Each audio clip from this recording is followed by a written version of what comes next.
Nito nga nakaraang Sabado ay formal nang prinoklama ang Magic 12 ng mga nanalong senador sa 2025 midterm election.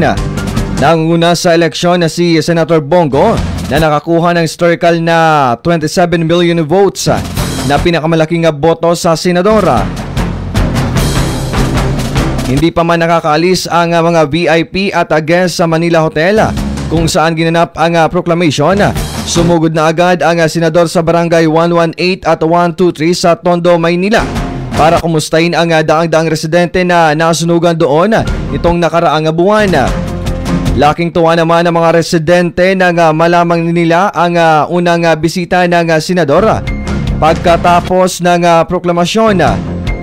Sa panayam sa senador, sinabi niya noon pa man niyang gustong sumugod sa Tondo, Maynila at sa iba pa mga nasalantang lugar.